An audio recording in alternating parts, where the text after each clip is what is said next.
ઓમ દ્રામ દત્તાત્રેયાય નમઃ. દિગંબરા દિગંબરા શ્રીપાદ વલ્લભ દિગંબરા નો તારક મંત્ર આપનાર પરમહંસ પરિવ્રાજકાચાર્ય શ્રીમદ વાસુદેવાનંદ સરસ્વતી સ્વામી મહારાજે તેમના જીવનકાળ દરમિયાન મરાઠીમાં લખેલ પત્રોનો સંગ્રહ એટલે શ્રી વાસુદેવ પત્રબોધ સંગ્રહ, જેમાં સ્વામી મહારાજના અક્ષર પ્રસાદ રૂપે કુલ 292 પત્રો છે. દરરોજ ક્રમમાં આ માર્ગદર્શક પત્રોનું શ્રવણ કરીશું. પત્ર નંબર 191.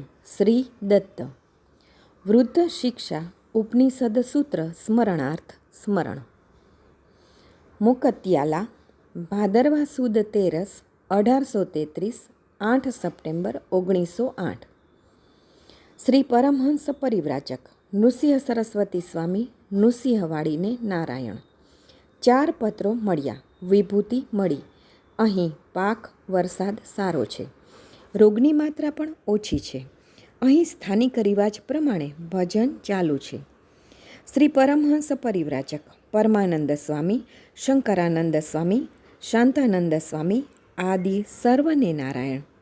વેદશાસ્ત્ર સંપન્ન આહિતાગ્નિ અગ્નિહોત્રી બુવા, વેદશાસ્ત્ર સંપન્ન દત્તુ વામન, અંતોબા વામન, બંડુ વામન, ભટ્ટ પૂજક, અણા દીક્ષિત, ઢુંઢીરાજ, ગણેશ શાસ્ત્રી, અંતુશંકર, રાધુ પરશુરામ આદિ સર્વને નારાયણ.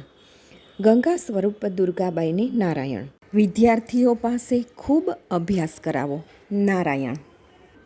વૃદ્ધ શિક્ષા રચનાનો હેતુ. શ્રી કૃષ્ણાતીરે નિઝામશાહીમાં કોટિલિંગ ક્ષેત્રે 10 દિવસ નિવાસ થયો.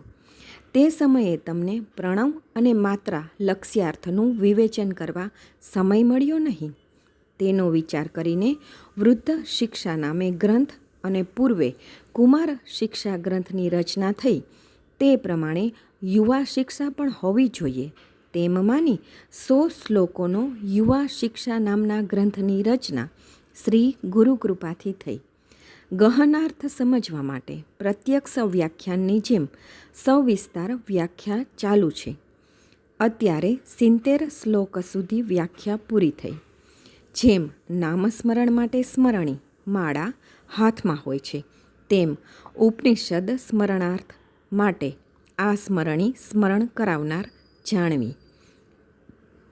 એક વખત અણા દીક્ષિત વગેરે વિદ્વાનોને અર્થ પૂછીને પછી નિરંતર દિવસ રાત તેનું થાય તેટલું મનન કરતા રહેવું. બાકીની ટીકા સગવડ પ્રમાણે મોકલવામાં આવશે. સૂત્રવૃત્તિ કોક સ્થળે ભાષ્યને છોડીને છે, તે પ્રથમ જોવી. બીજી લખવા માટે કહ્યું છે. શ્રી દત્ત ચંપુ ટીકા મળી હશે. નારાયણ. અવધૂત ચિંતન શ્રી ગુરુદેવ દત્ત.